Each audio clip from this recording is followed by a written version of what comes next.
Hello class. Today, we're kicking off our unit on The Master and Margarita by Mikhail Bulgakov, one of the greatest Russian writers you may have never heard about. Before we dig into the book, though, we need to understand the world that it came from and the man who brought it to life. Mikhail Bulgakov was born in Kiev in 1921, which was part of the Russian Empire. Nowadays, it's the capital of Ukraine. He trained as a doctor before volunteering as a medic during the Russian Civil War. After 2 serious injuries, Bulgakov decided he'd had enough of that life and became a journalist and author by the war's end in 1921.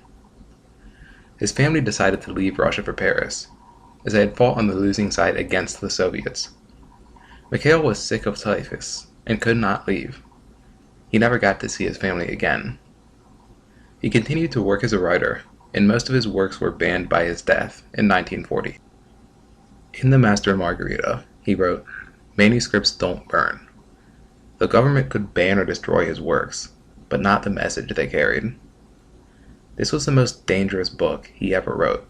In fact, he even burned the manuscript at one point and had to rewrite it all from memory. It couldn't even be published until he was dead for about 30 years. This Russian version of the book's cover should give you an idea of what's on the inside, plot-wise. You've got violence, vice, talking cats, fancy suits, demon hitmen wearing bowler hats, but that's only what it's about on the surface. We need to go a bit deeper than this to see what the book's really about. You see, Bulgakov hated a lot of what he saw in communist Russia. He just couldn't say it too openly. Joseph Stalin was in power when Bulgakov was writing the book. Stalin was responsible for killing millions of his own people through reforms and purges. Starvation caused a lot of this, but he also wanted to get rid of political opponents and anyone who stood in his way. Stalin's rule was full of paranoia and terror. People were imprisoned or killed for just about any reason to solidify Stalin's power. His supporters, friends, and followers weren't even safe. His political rivals tended to have nasty accidents, like Mr. Trotsky, who we see on the right. He ran into an ice pick in Mexico. The KGB made this all possible. Secret police had eyes and ears everywhere. Secret agents could interrogate, imprison, or kill anybody labeled suspicious or an enemy of the people. Stalin wanted to solidify his power, so he got rid of anybody who stood in his way.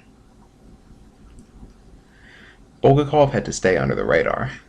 When Stalin called him personally in response to his request to leave the Soviet Union, Bulgakov said that as a Russian writer, he could never leave Russia for good. His request to leave was denied, and if he'd answered any differently, he might have had his career cut very short.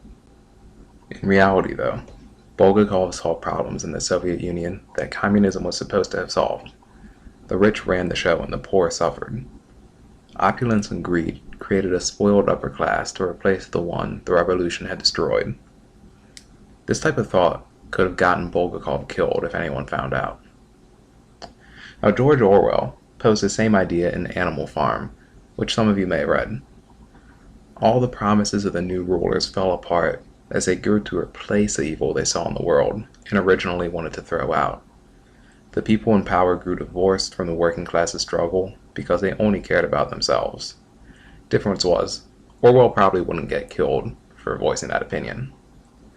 The Master and Margarita, like Animal Farm, blurs the lines of reality to show what was really going on. Fantasy and reality collide to expose injustice. A cat unloads a machine gun on the police, a man turns into a pig, pigs turn into men, all this to show the ways that communism never met its promises. So we'll need to read this book as a political and social satire, instead of getting lost in what we can't believe. Its ridiculousness could throw you off entirely or leave you giggling like a fool. But beyond that, this book intricately combines 3 plots that explore right and wrong, good and bad, so they can still speak to us through the years. A traveling foreigner, claiming to be a professor of black magic, comes to Moscow with his entourage, and all hell breaks loose. He wants to see if the Russians are still what they were before the revolution, driven by money and greed to be monsters to each other. Meanwhile, the secret romance is complicated when this man, who we only get to know as the Master, puts himself into an insane asylum. He wants to get away from the world he doesn't fit into, even at the cost of leaving the woman he loves. These 2 characters are largely based off of Mikhail Bulgakov himself and one of his 3 wives. The Master wrote a book about Jesus, seen through the eyes of Pontius Pilate. It portrays Jesus as a sensitive anarchist whose views were largely misunderstood by the people of his time.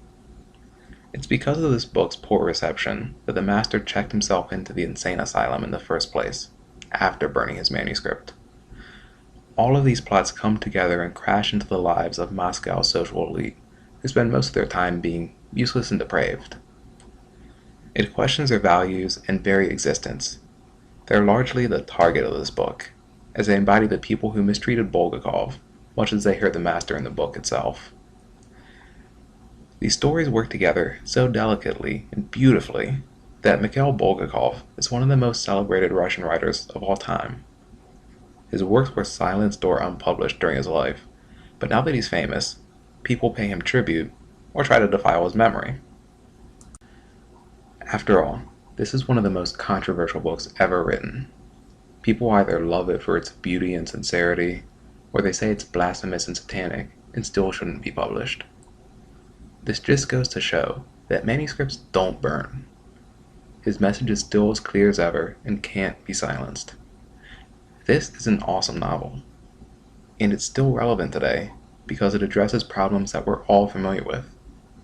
Oppression, greed, good and evil, love against all odds. It's bound to touch us in some way.